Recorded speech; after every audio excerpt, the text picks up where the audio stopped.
तो बाबू कल की क्लास में जो हमारा डिस्कशन चल रहा था वो दरअसल ही था यहाँ पर कहा गया था कि 1919 का जो अधिनियम है वो 10 वर्ष के बाद चेक ऑन किया जाएगा कि ये ठीक है या नहीं है।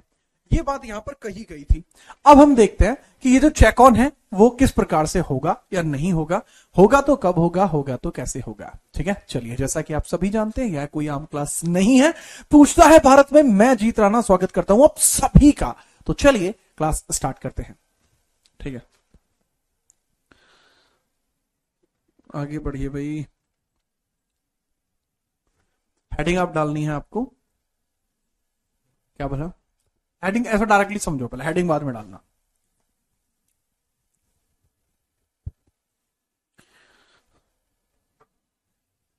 तो बाबू हेडिंग हो जाएगी इस प्रकार से, हम यहां आए और मैंने आपको बताना किया शुरू है। भाई चलो ठीक है, आगे बढ़ते हैं। अब 1919 का जो अधिनियम था बाबू, 1919 का जो एक्ट था उसमें कहा गया था 10 वर्ष बाद चेक होगा। तो 1919 के अधिनियम 1919 अधिनियम द्वारा 1919 अधिनियम द्वारा जो 1919 का अधिनियम था उसके द्वारा क्या करना था, कैसे करना था, उसको समझिए। 1919 अधिनियम द्वारा भारत में अध्यारोपित किए गए प्रशासन को, अधिनियम द्वारा भारत में अध्यारोपित किए गए प्रशासन को, अध्यारोपित किए गए प्रशासन को, अध्यारोपित किए गए प्रशासन को, किए गए प्रशासन को, अध्यारोपित किए गए प्रशासन को, जो भी एडमिनिस्ट्रेशन था उसको अध्यारोपित किया गया है। ठीक है, ठीक है अध्यारोपित किए गए प्रशासन को मूल्यांकित करने के लिए, मूल्यांकित 10 वर्ष बाद किया जाना था, मूल्यांकित 10 वर्ष बाद, 10 वर्ष बाद किया जाना था, किया जाना था। इसका मतलब क्या है? ये चीज मैंने आपको बाबू लास्ट क्लास में भी आपको बताई थी। क्या बताई थी? कि जो भी एडमिनिस्ट्रेशन था इसको मूल्यांकित करना पड़ेगा 10 वर्ष के बाद, ये चीज बताई थी। हाँ, ये रही तो अब इसको मूल्यांकित किया जाएगा, तो इसको इंग्लिश में कैसे लिखेंगे? 1919 government of India act, 1919 government of India act, India act was, या फिर government of India act must be evaluated bye,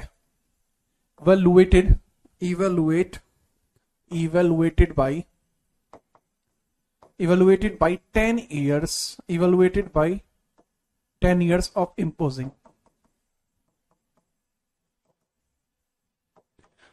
10 वर्ष के अंदर उसका जो है देखना था। मूल्यांकन का मतलब क्या होता है? किसी चीज को देखना कि वो चीज सही है या नहीं। जैसे कई बार आपके स्कूल के जो टीचर्स होते थे वो देखते थे कि भाई तने नील्स कटवा रखे हैं, बाल कटा रखे हैं, ऐसे देखते थे कि हाँ भाई ये जो लड़का है एकदम चीता नहीं बना है, पता लग रही है कि तुमने संजय दत्त जैसे बाल बढ़ा लिए, तो वो गलत चीज है।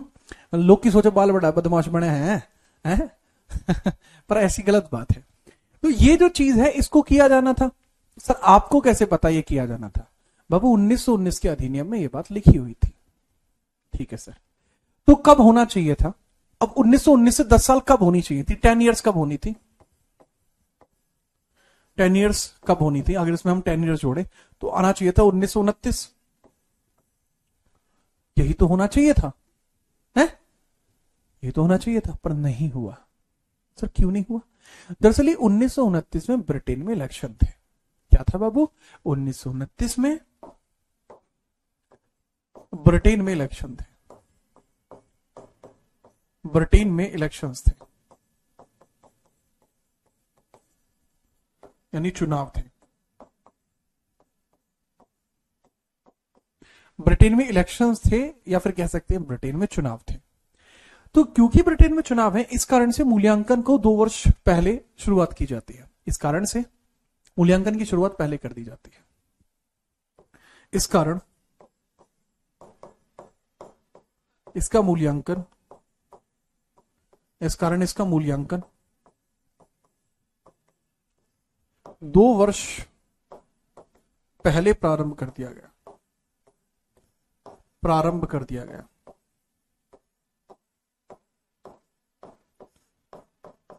जो इसका मूल्यांकन था बाबू, वो 2 वर्ष पहले प्रारंभ कर दिया गया। ठीक है, तो कब होगा evaluation? started 2 years before time 2 years before time। ठीक है, ओके सर। तो अब जब यहां पे इस तरीके की बातें कही गई कि भाई ठीक है, मूल्यांकन जो है 2 साल पहले जो है इसका शुरू कर दिया जाएगा, तो 1927 में शुरू हो गया इसका मतलब? हाँ जी, 1927 में ये शुरू हो गया। That has been started in 1927। ये स्टार्ट कब से हो गया बाबू? 1927 से। तो 1927 के नवंबर के महीने में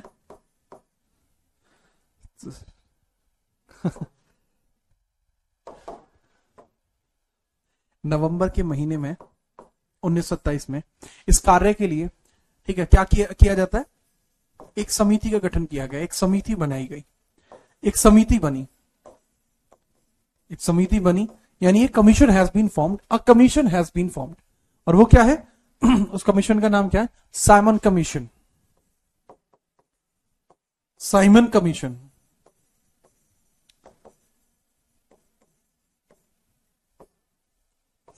अब ये जो साइमन आयोग बनाया गया, इसके बारे में हम बात करते हैं। क्या क्या है साइमन आयोग में? बाबू, जो साइमन कमीशन यहां पे बना है, इसके अंदर कुल 6 सदस्य हैं। एक अध्यक्ष, यानी 7 हो जाएंगे टोटल मेंबर। इसमें सदस्य कितने हो जाएंगे? वो सदस्य 6 + 1 यानी 7। अध्यक्ष का नाम क्या हो जाएगा बाबू? अध्यक्ष है जॉन साइमन, और उसी की वजह से इसका नाम जो है साइमन कमीशन रखा गया, जॉन साइमन। ठीक है, जॉन साइमन रखा गया। एक और बात यह है कि साइमन कमीशन क्यों बनाई गई थी? ऑब्जेक्टिव क्या था? साइमन कमीशन का ऑब्जेक्टिव बताइए। ऑब्जेक्टिव यानी उद्देश्य क्या था? उद्देश्य क्या था साइमन कमीशन का? सर जी, साइमन कमीशन का objective very clear, that was very clear कि ऑब्जेक्टिव बिल्कुल साफ रहेगा। भारत के लिए प्रशासनिक परिवर्तन और भारत के शासन का मूल्यांकन। भारत के शासन का मूल्यांकन,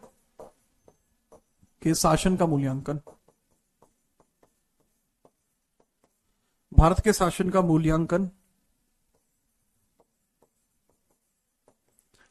ठीक है, यानी evaluation of the rule of India. Evolution the rule of India, यानी भारत का जो भी शासन है उसका एवोल्यूशन करना था, उसका यानी क्या करना था? मूल्यांकन करना था।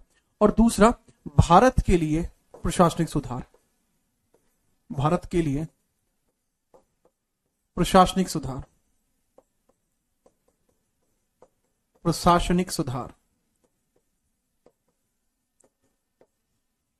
ठीक है जी हाँ, इवैल्यूएशन के लिए। बहुत बढ़िया।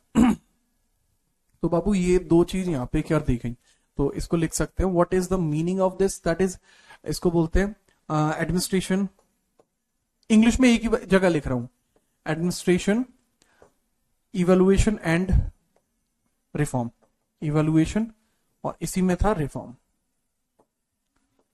बट इंडियंस साइमन कमीशन से खुश नहीं थे। इंडियंस वर नॉट हैप्पी, या they were opposing the Simon commission. Indians oppose कर रहे थे साइमन कमीशन को। And you know the reason behind this, कि भैया साइमन कमीशन में सारे के सारे अंग्रेज हैं, और अंग्रेजा की गल्ला हमारी बने को नहीं करती। ठीक है। कहने की बात यह थी कि जितने भी ऐसे लोग थे, जो ऐसे सदस्य थे जो साइमन कमीशन में थे, वो सब के सब ब्रिटिश थे। और इंडियंस इस बात से खुश नहीं थे कि ब्रिटिशर्स भारत के लिए मूल्यांकन करें। इस वजह से आपको यह जो पूरा विभेद है वो देखने को मिला। साइमन आयोग में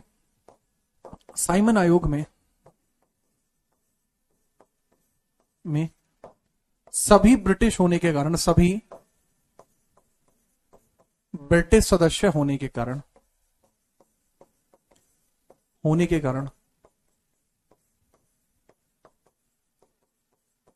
साइमन कमीशन में सभी ब्रिटिश सदस्य होने के कारण साइमन का आयोग में सभी ब्रिटिश सदस्य होने के कारण क्या हुआ बाबू, भारतीय उसका विरोध कर रहे थे, भारतीय विरोध कर रहे थे।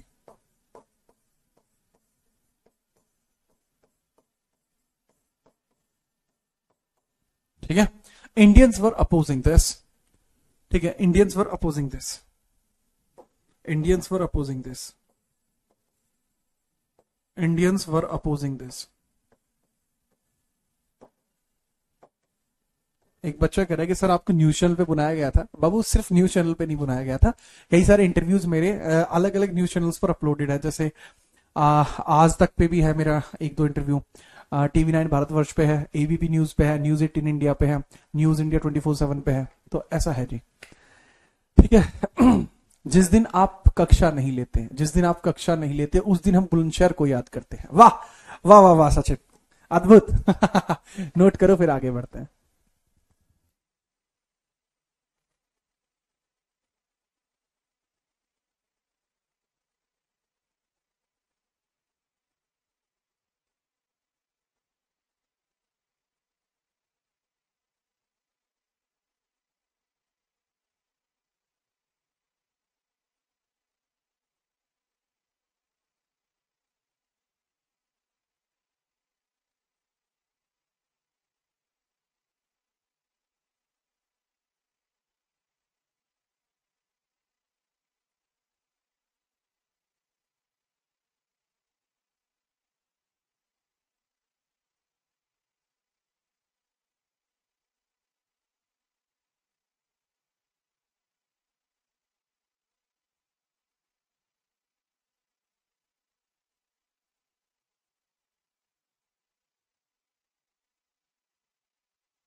नहीं समझ में? तो साइमन आयोग ही साइमन कमीशन था बेटा। किस दिन आप में वो आएगी समझ, साइमन कमीशन इंग्लिश में बोलते हैं और साइमन आयोग हिंदी में बोलते हैं। क्या है यार, कौन था ये? आकाश कुमार, आकाश, आकाश में ही हो यार तुम तो ठीक है चलो। अच्छा अच्छा, ओके चलिए नेक्स्ट हम हेडिंग बनाते हैं, इसके बाद आगे बढ़िए। अब भारतीय साइमन कमीशन का कर रहे हैं विरोध। Indians were opposing Simon commission. Indians कह रहे हैं कि साइमन कमीशन को भारत में नहीं आने देंगे। बिल्कुल शुभम भाई, अब आगे देख लो। ठीक है चलो, इसमें कहा गया कि इंडियंस का एक प्लान है कि साइमन कमीशन को भारत में नहीं आने देंगे। तो भारत में कांग्रेस का एक बैठक बैठती है 1927 में। कांग्रेस का एक अधिवेशन हुआ 1927 में, कांग्रेस का मद्रास अधिवेशन। 1927 में क्या हुआ भाई?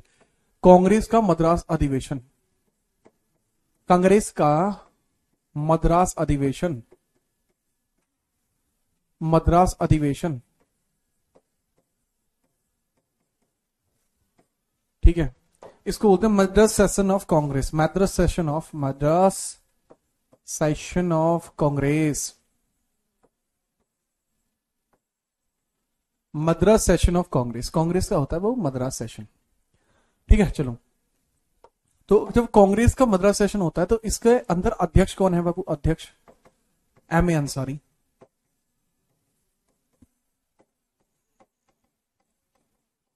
M A अंसारी, मुख्तार अंसारी हैं। ठीक है, M A अंसारी नहीं, मुख्तार अंसारी हैं। मुख्तार अंसारी यहां पे बन जाते हैं कांग्रेस के अंदर मद्रास सेशन के अध्यक्ष। और इसमें से आउटपुट क्या निकल कर आता? आउटपुट क्या निकल के आता? आउटपुट या फिर इसका निर्गत क्या होता है? इस सेशन में किस बात पर चर्चा की जाती है बाबू? सेशन में चर्चा की जा रही है कि भारत के अंदर जब साइमन आयोग आएगा तो हम उसका विरोध करेंगे। ठीक है, हम उसका विरोध करेंगे। देखिए क्या कहा गया कि साइमन कमीशन का प्रत्येक स्तर पर विरोध किया जाएगा। साइमन कमीशन का प्रत्येक स्तर पर विरोध किया जाएगा, प्रत्येक स्तर पर विरोध किया जाएगा।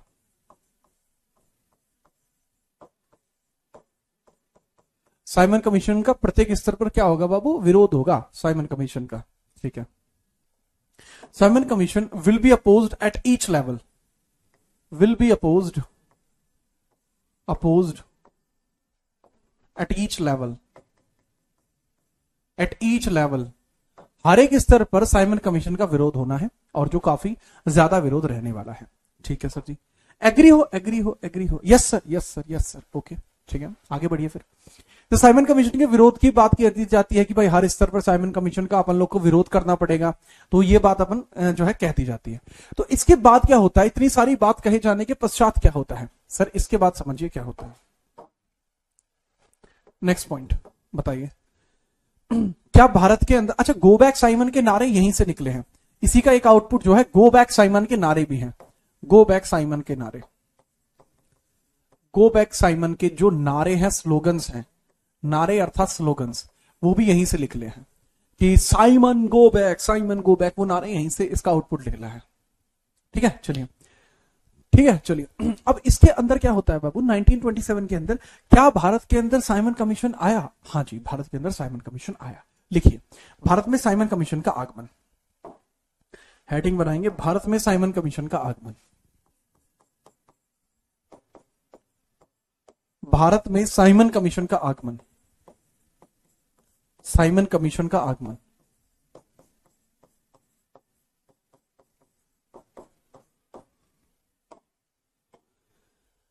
Arrival of Simon commission in India, arrival of Simon commission in India, Simon commission in India, in India, arrival of Simon commission in India. तो भारत के अंदर साइमन कमीशन का जो अराइवल होता है बाबू, वो कुछ इस तरीके से होता है। पहला पॉइंट, सबसे पहले आते हैं वो फरवरी 1928 में, कहां आते हैं? बंबई में आते हैं। यहां काफी सक्सेसफुल तरीके से काम करते हैं। भारतीयों ने विरोध किया परंतु विफल, भारतीयों ने विरोध किया, भारतीयों ने विरोध किया, लेकिन विरोध विफल रहा। लेकिन जो विरोध था ना मेरे भाई, वो रहा विफल, लेकिन जो विरोध था वो विफल रहा, लेकिन विरोध विफल रहा, विरोध विफल रहा। Indians opposed this but it was unsuccessful, Indians opposed this but it was unsuccessful. ठीक है, फरवरी 1928 में आए, लेकिन लोगों ने विरोध किया, पर जो विरोध है वो बहुत ज्यादा बेकार रहा। ठीक है, इसके बाद साइमन कमीशन आगे बढ़ा, 30 अक्टूबर 1928। हाँ भाई, 30 अक्टूबर 1928 में आता है लाहौर, 28 में लाहौर आया साइमन कमीशन, लाहौर आया।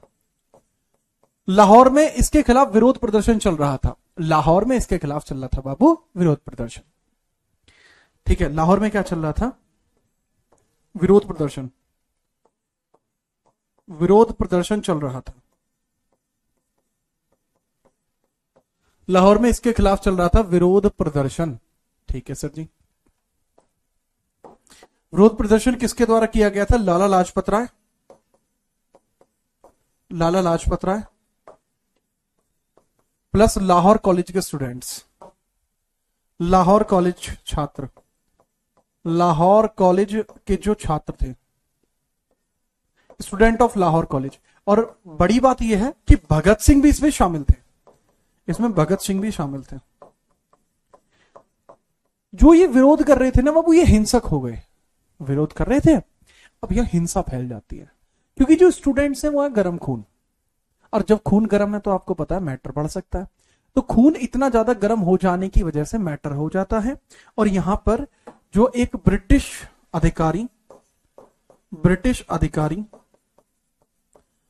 अधिकारी का नाम क्या है जी?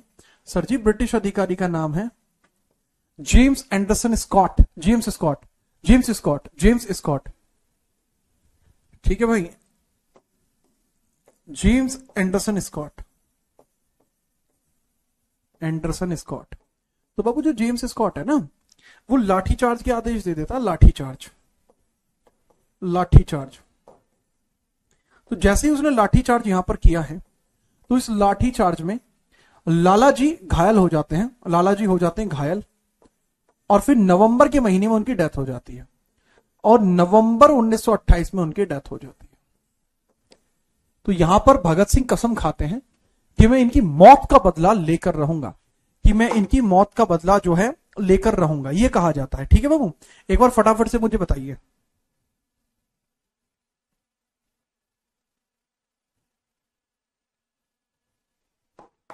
आगे बढ़िए। अच्छा एक बात और, कितने ऐसे छात्र हैं जिनको करंट अफेयर्स को लेकर इशू है? आपकी करंट अफेयर की इशू को मैं जल्दी ही दूर करने वाला हूं, लेकिन मैं जानना चाहूंगा कि आप में से कौन कौन है जिसको करंट अफेयर्स के रिगार्डिंग इशू है। फटाफट से कमेंट कर दो बाबू, और इसको पढ़ लो। मैं कोई प्रमोशन नहीं कर रहा हूं, जस्ट पूछ रहा हूं, जिससे कि मुझे एक आइडिया हो कि हाँ आपके बैच में उसको मर्ज करना है नहीं। फटाफट बताओ।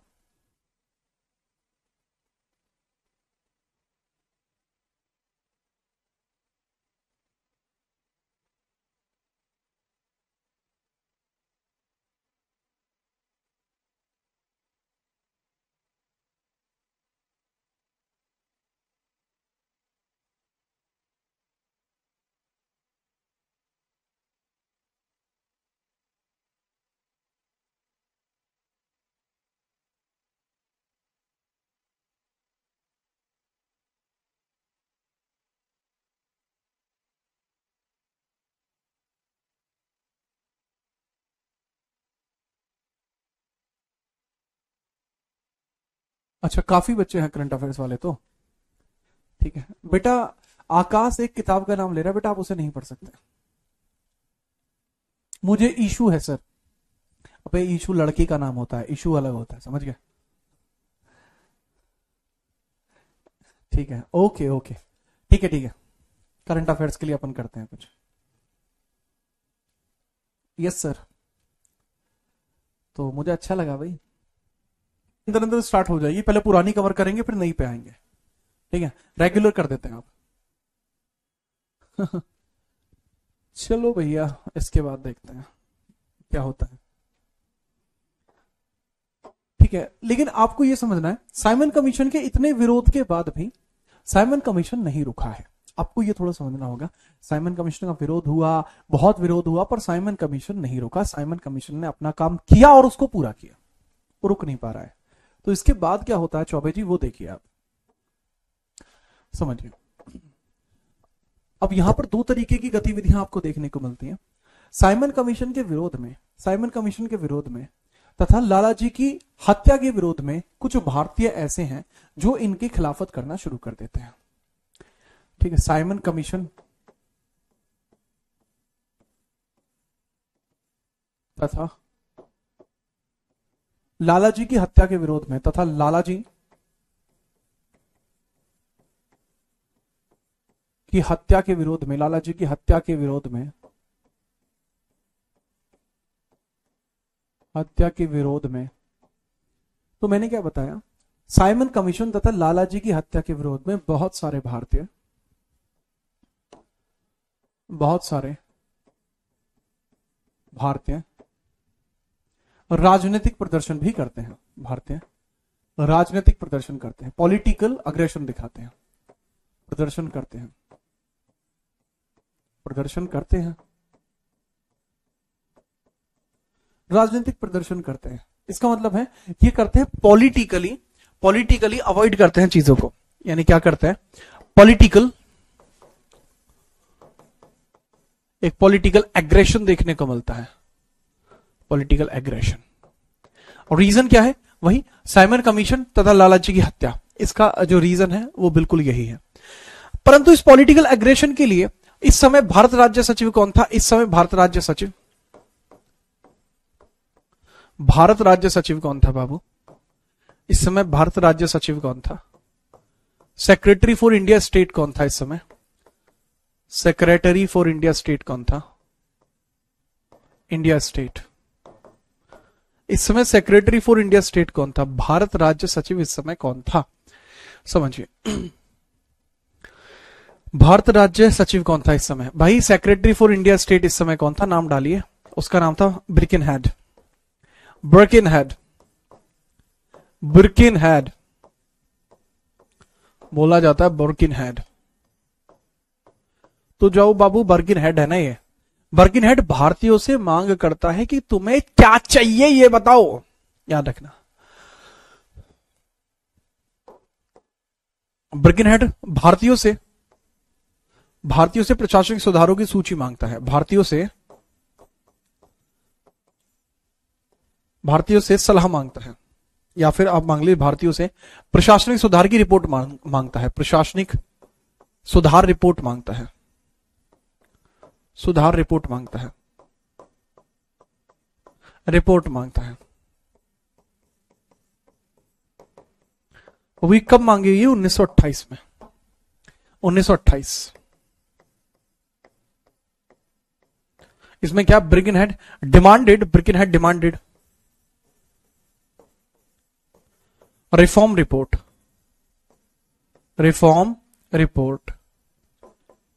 इसका मतलब समझना आप थोड़ा सा, ठीक है, मैं प्यार से समझाता हूं।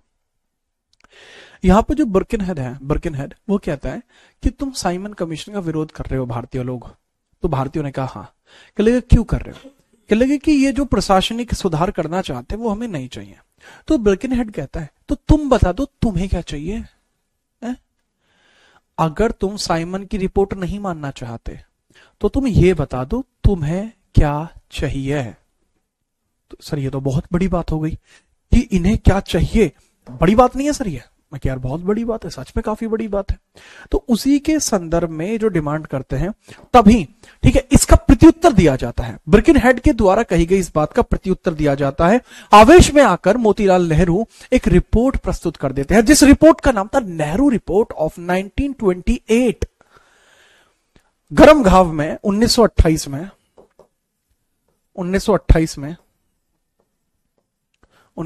में मोतीलाल नेहरू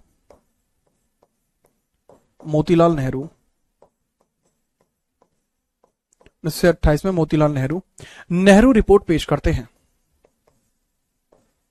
नेहरू रिपोर्ट पेश करते हैं।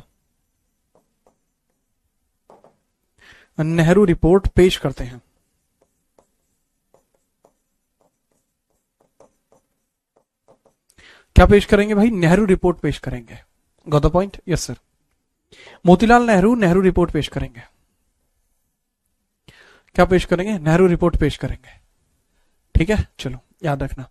तो 1928 में ये जो नेहरू रिपोर्ट पेश की गई है, किसके द्वारा? मोतीलाल नेहरू के द्वारा। बहुत इंपॉर्टेंट रिपोर्ट है, इसको कहा जाता है नेहरू रिपोर्ट को क्या भला? संविधान का ब्लूप्रिंट कहा जाता है। संविधान का ब्लूप्रिंट कहा जाता है। संविधान का ब्लूप्रिंट बोलते हैं इसे। संविधान का ब्लूप्रिंट इसको बोला जाता है। संविधान का blueprint of Indian constitution. Blueprint of Indian constitution.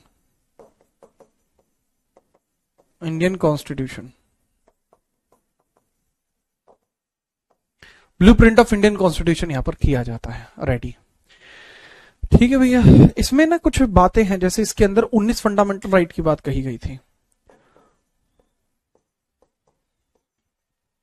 FR यानी फंडामेंटल राइट यानी मौलिक अधिकार मांगे गए थे। It consist of 2000 pages. 2000 pages थे इसमें। 2000 पेजों की भारत की सबसे बड़ी रिपोर्ट, नाम नेहरू रिपोर्ट। जी हां, ठीक है, याद रखो। धुआंधार तरीके से नोट करिए, फिर हम आगे बढ़ते हैं।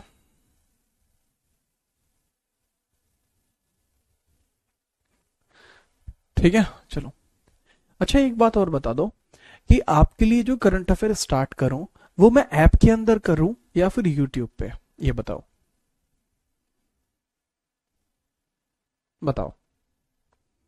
अच्छा, इसको देख लेना। संविधान का ब्लूप्रिंट इसको कहा जाता है। 1928 में मोतीलाल नेहरू की रिपोर्ट आई है। लेकिन जिन्ना ने कहा था कि नेहरू रिपोर्ट एक हिंदू संविधान है। जिन्ना ने एक बात कहा था। Jinnah said Nehru report is Indian constitution. Nehru report is Indian constitution. ठीक है, चलिए। Nehru report is Indian constitution. Nehru report is Hindu constitution. Nehru report एक हिंदू संविधान है। हिंदू कॉन्स्टिट्यूशन। क्या कहा जिन्ना ने? अली जिन्ना कहता है कि जो नेहरू रिपोर्ट है वो एक प्रकार से हिंदू संविधान है। ठीक है, चलिए। तो काफी सारी डिमांड आ रही है, कुछ बच्चे ऐप की कह रहे हैं, कुछ यूट्यूब की कह रहे हैं, अलग अलग कह रहे हैं सब। ठीक है ठीक है, करते हैं अपन इसके ऊपर डिस्कशन करते हैं, फिर स्टार्ट करते हैं। पहले आप लिख लीजिए जिन्ना ने क्या कहा है। नेहरू रिपोर्ट एक हिंदू संविधान है, एक हिंदू संविधान है, हिंदू संविधान है।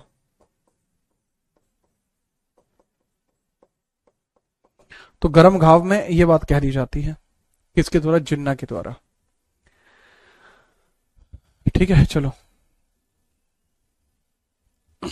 ये बात जब कही गई तो मैटर हो गया, क्योंकि जिन्ना के द्वारा इस प्रकार की जो बातें कही गई हैं उसके संदर्भ में बहुत सारा मैटर अलग अलग क्रिएट होगा। कैसे सर? वो हम नेक्स्ट पेज पर देखेंगे।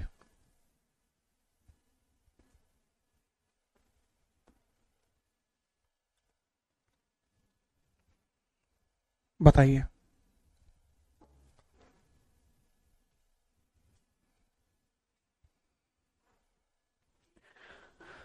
सर अपने YouTube चैनल पे कराई। अरे बाबू मेरा YouTube चैनल नहीं है कोई, मेरा कोई YT चैनल नहीं है।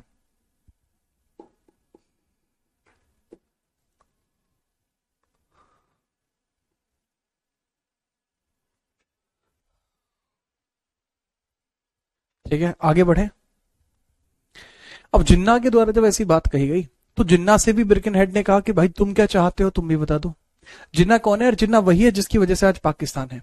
जब जिन्ना ने ऐसी बात कही तो हुआ क्या कि भाई बिरकिनहेड ने कहा कि जिन्नू मेरे भाई तुम भी बता दो, तुम क्या चाहते हो, ये पूछ लिया गया। ठीक है, तो भाई अब देखते हैं क्या पूछा गया है। ठीक है, ये देखिए क्या पूछा गया है, नोट करते हैं। जिन्ना से भी कह दिया गया कि जिन्ना मेरा लाडले तू भी एक रिपोर्ट बना दे। तो जिन्ना ने भी एक रिपोर्ट बना मारी। जिन्ना ने रिपोर्ट कब बनाई है? तो Jinnah also presented 14 pointers report, also presented 14 pointers report. हाँ ठीक है, 14 पॉइंटर्स रिपोर्ट जिन्ना के द्वारा भी 14 बिंदु पॉइंट बना दिया गया है। ठीक है, चलिए।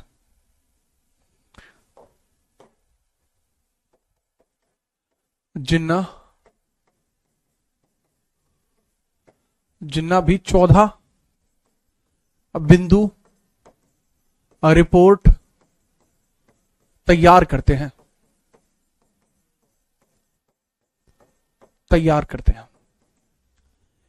तो बेटा क्योंकि आप इंडियन कॉन्स्टिट्यूशन पढ़ रहे हैं तो ये जरूरी नहीं है, ये वाला जो पॉइंट है ना, ये पाकिस्तान कॉन्स्टिट्यूशन के लिए जरूरी होता है।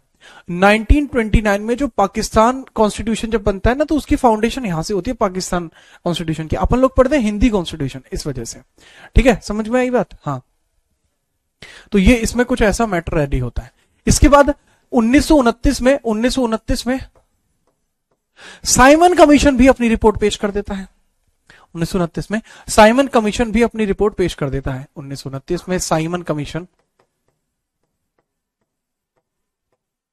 कमीशन भी अपनी रिपोर्ट पेश कर देता है, भी अपनी रिपोर्ट पेश करता है। ले भाई, साइमन कमीशन ने भी अपनी रिपोर्ट पेश कर दी, और तीनों ही रिपोर्टों का एक ही ऑब्जेक्टिव है, भारत के लिए प्रशासनिक परिवर्तन। अब बात क्या हुई है बाबू? अब मान के चलो आपका घर है। हाँ जी सर, हमारा घर है। आपके घर में आपके जो माता पिता हैं, ठीक है, आपके घर में आप 3 जने रहते हो, ये आप हैं। ठीक है, आप सैलरी वगैरह मिलती है आपको, तो आप जॉब लग चुकी है आपकी, ये लीजिए, ये हो गए आप। ठीक है, ये आप है। ठीक है, चलिए। एक और हो गया, ये आपका भाई हो गया, एक और भाई, ये आपका भाई हो गया। ठीक है, तो ये हो गया कौन भाई? ये आपका भाई हो गया जी, ये आपका भाई हो गया, 2 जने हो गए। ठीक है, एक और जना हो गया, ये कौन हो गया? देखो बना देता हूं पहले, आप जानते तो हुई, लेजेंडरी आर्टिस्ट हूं, बहुत तगड़ा डिजाइन बना दूंगा। और ये तीसरा वाला जो है इसके बारे में समझना, ये कौन है? ठीक है, ये आपका तीसरा भाई हो गया, तो आप हो गए 3 भाई। कितने भाई हो गए? आप हो गए 3 भाई। और आपके घर बननी है सब्जी, आपके घर बनना है, घर बनना है नाश्ता, नाश्ता बनना है ब्रेकफास्ट, ब्रेकफास्ट बनना है, ठीक है। तो या कुछ सब्जी बना लेते हैं, ब्रेकफास्ट ज्यादा हो जाएगा। हम बनाते हैं सब्जी बनानी है, वेजी बननी है आपके घर, कोई सब्जी बननी है भाई साहब, ठीक है। आप बड़े मन से, ये जो बड़े मन से पनीर ले आया घर पे, ये जो है शिमला मिर्च ला रहे हैं, शिमला मिर्च ला रहे हैं, और ये आलू ले आ रहे हैं, ठीक है। और तीनों ने कहा कि खाऊंगा तो यही,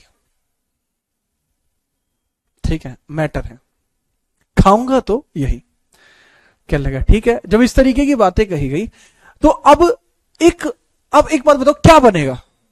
क्या ही बनेगा, क्योंकि रीजन पता है क्या है? रीजन ये है कि माता जी तो आपकी खाने बनाने वाली तो माता जी हैं, खाना तो आपकी माता जी ही बनाएंगे, खाना जो होगा वो तो माता जी बनाना है, माता जी को बनाना है, ठीक है। अब माता जी से अगर तुमने कह दी दोनों बना दो, तो इस हिसाब के रैप्टे बजाएंगी माता जी के, तुम्हारा कुछ भी नहीं बनने का है। अब इसमें क्या है मैटर? माता जी कहती हैं कि तुम तीनों ऐसा करो, यहां बैठ जाओ, तू बता तुझे पनीर क्यों खाना है? तो तू ये बताएगा कि जी पनीर के अंदर प्रोटीन होता है इसलिए खाना है। इससे पूछेगा तुझे शिमला मिर्च क्यों खानी है, कह लेगी वो हरी सब्जी है इसलिए खानी है। इससे पूछे तुझे आलू क्यों खाना है, क्योंकि मैं आलू जैसा हूं इसलिए मुझे आलू खाना है, मतलब इसने जो भी कहा, ठीक है। चलिए, अब मैटर हो गया, खाऊंगा तो यही, मम्मी कहती है ऐसा करो तीनों बैठ जाओ, और हम क्या करेंगे, डिस्कशन करेंगे, जिसके जो तर्क है वो ज्यादा सही निकलेगा वो बनाएंगे। तो तीनों डिस्कशन करने के लिए कोई तो कॉमन ग्राउंड चाहिएगा। ये यहां पे बैठ के डिस्कशन कर रहे हैं, ये भी यहां डिस्कशन कर रहे हैं, ये भी यहां डिस्कशन कर रहा है, माता जी भी यहां अपना योगदान दे रही है, डिस्कशन कर रहा है, ठीक है। तो माता जी ने डिस्कशन करके कहा कि ठीक है तुम तीनों के लिए अब हम मिक्स वेज बना देते हैं, बात खत्म करो।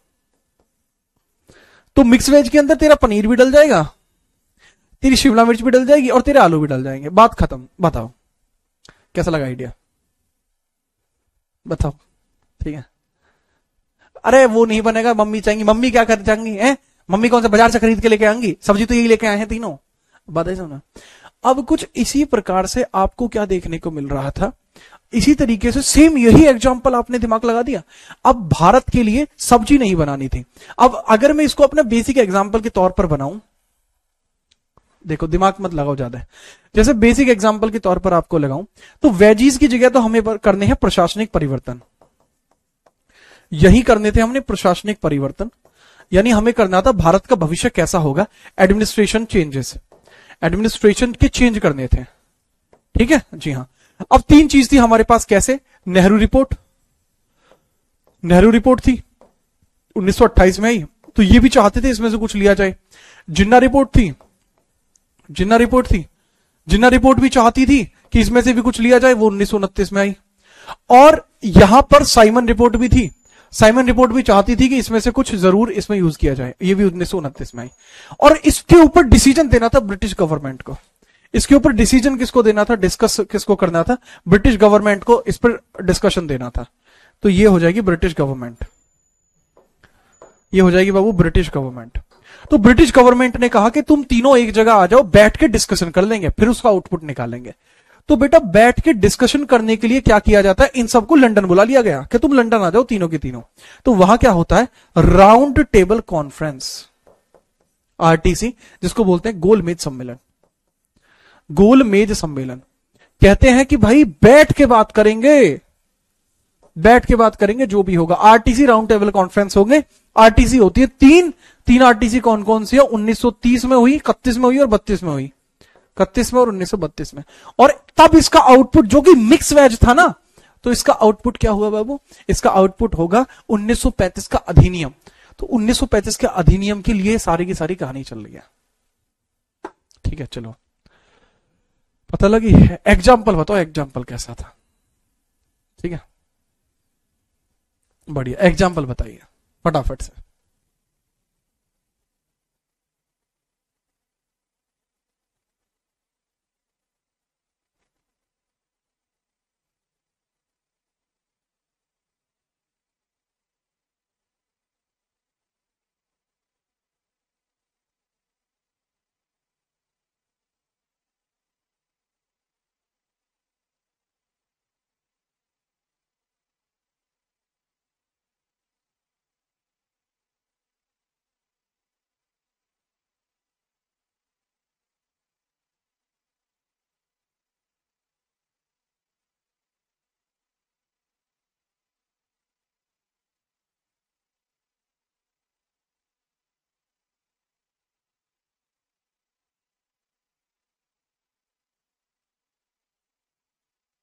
बाबू ऐसे ही एग्जाम्पल दिए जाते हैं। बस रोटी की कमी रह गई। कांची चौधरी कह रही है तो बेटा रोटी आप बनाएंगी अब। ठीक है, चलो। सर इतनी छोटी बात के लिए इतना तगड़ा एग्जाम्पल, अरे मैं तगड़ा नहीं हूं के हैं लाडले, ये चक्कर है। चलो भाई अंकुर, चलो बहुत बढ़िया, आगे बढ़ो। इसका मैटर क्या होता है, तो इन तीनों पर डिस्कशन करने के लिए अपना आरटीसी लगाया जाता है। राउंड टेबल कॉन्फ्रेंस में चर्चा की गई। राउंड टेबल कॉन्फ्रेंस में चर्चा करने के पश्चात अब यहां आरटीसी लगी है, round table conference. Round table conference,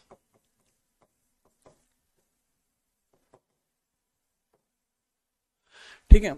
अब बच्चे सोचेंगे कि sir round table conference please बता दो। देखो मेरी बात को समझना, पहले ये जो मैं लिख रहा हूं वो लिखो। राउंड टेबल कॉन्फ्रेंस का मतलब है गोलमेज सम्मेलन। गोलमेज सम्मेलन, गोल मेज सम्मेलन,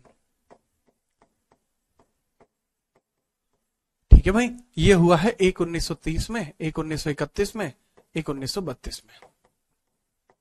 इसमें जो भी हुआ, इसका जो भी आउटपुट आता है, मुझे पता है इसका आउटपुट क्या है। इसका जो भी आउटपुट आया, इसका जो भी आउटपुट आया, इसका जो भी निर्गत आया, उस सबको 1933 में व्हाइट डॉक्यूमेंट की तरह, 1933 में, ठीक है, 1933 में पब्लिश्ड एज व्हाइट डॉक्यूमेंट, उसको पब्लिश कर दिया गया, पब्लिश्ड एज व्हाइट डॉक्यूमेंट। उसको एक व्हाइट डॉक्यूमेंट की भांति, एक व्हाइट डॉक्यूमेंट की भांति पब्लिश कर दिया गया, प्रचारित कर दिया गया एक व्हाइट डॉक्यूमेंट की भांति, श्वेत पत्र की भांति प्रकाशित, श्वेत पत्र प्रकाशित किया गया, श्वेत पत्र प्रकाशित किया गया। और जो भी श्वेत पत्र प्रकाशित किया गया ना बाबू, उसी के हिसाब से 1935 का अधिनियम आया, 1935 का गवर्नमेंट ऑफ इंडिया एक्ट आया। गवर्नमेंट ऑफ इंडिया एक्ट आपको यहां देखने को मिला, समझ गए आप। 1935 का गवर्नमेंट ऑफ इंडिया एक्ट आपको देखने को मिला, भारत शासन अधिनियम आपको देखने को मिला, ठीक है। क्या देखने को मिला बाबू? भारत शासन अधिनियम, भारत शासन अधिनियम देखने को मिला, अधिनियम आपको देखने को मिला, the government of India act, Bharat शासन अधिनियम 1935। तो बाबू ये आपको ऐसे देखने को मिला है। अब मुझे बताओ एग्री हैं आप या नहीं, कोई मैटर हो गया है क्या? समझ पाए आप? बहुत बढ़िया। अब बात आएगी कि इसमें क्या हुआ कि सर हमने सुना है डॉक्टर भीमराव अंबेडकर तीनों मीटिंग्स में गए थे, गांधी जी का और अंबेडकर जी का झगड़ा हो गया था दूसरी मीटिंग में, जिन्ना पे हाथ छोड़ दिया था गांधी जी ने, ठीक है। तो इस तरीके की जो बातें होती हैं कि सर सुभाष चंद्र बोस गए थे या नहीं गए थे, ठीक है। सर सरोजिनी नायडू जी का क्या इसमें रोल रहा है, तेज बहादुर शपरू इसके अंदर क्या कुछ भूमिका निभा पाते हैं, डॉक्टर भीमराव अंबेडकर तीनों मीटिंग्स में क्यों गए थे, वो किसको रिप्रेजेंट कर रहे थे, उनकी पॉलिटिकल पार्टी का नाम क्या था, ये सारी की सारी बातें जो होती है ना बाबू, ये पूरा का पूरा यहां से लेकर और यहां तक का जितना भी हिस्सा है, ये आप मॉडर्न हिस्ट्री में पढ़ेंगे। और आप जो बच्चे मुझसे मॉडर्न हिस्ट्री पढ़े वो इस बात को जानते हैं, ये पूरा का पूरा पॉइंट आप पढ़ेंगे मुझसे मॉडर्न हिस्ट्री में, ये आप मुझसे मॉडर्न हिस्ट्री में पढ़ेंगे, तब आपको और चीजें क्लियर होंगी। कहां पढ़ेंगे? मॉडर्न हिस्ट्री में, आधुनिक भारत में ये चीज आप पढ़ते हैं,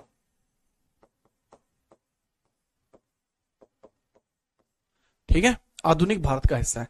हमारा हिस्सा पॉलिटी में क्या है बाबू? हमारा हिस्सा पॉलिटी में है ये, तो हेडिंग डाल लीजिए। ये मैंने इसलिए बताया था कि 1935, ठीक है, 1935 का जो अधिनियम है उसके पीछे लॉजिक क्या था, वो ये था, ठीक है, याद रखिएगा।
हाँ भाई,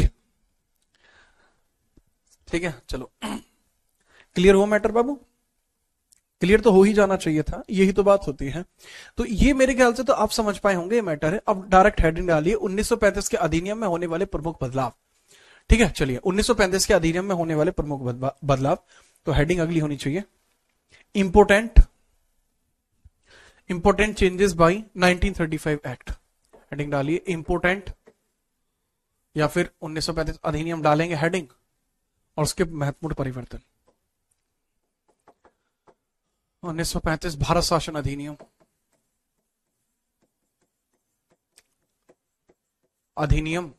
और 1935 में जो भारत शासन अधिनियम है, गवर्नमेंट ऑफ इंडिया एक्ट है, इसके अंदर होने वाले प्रमुख सुधार, प्रमुख बदलाव जो इसके थ्रू हुए हैं, प्रमुख बदलाव, इंपोर्टेंट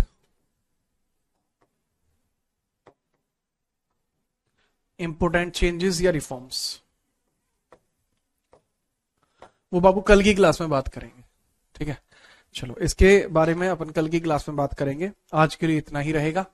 मेरे ख्याल से आपको सब कुछ बढ़िया तरीके से समझ में आया होगा, और कल आपसे फिर मुलाकात करेंगे। अच्छा, एक बात याद रखना कि अगर आपको कोई भी डाउट होता है, आप चाहे तो क्लास में पूछ लें, चाहे मेरे इंस्टाग्राम jeetrana.77 पर भी पूछ सकते हैं। वहां किंग्स ऑफ इंडिया नाम की एक सीरीज भी चल रही है, वो जरूर देखना, अच्छी सीरीज है। आपको बहुत कुछ सीखने को, जानने को मिलेगा अपने इतिहास से। ऐसे ही मिलते रहेंगे, तब तक के लिए जय हिंद, वंदे मातरम। कल की क्लास में फिर आइएगा। जय हिंद।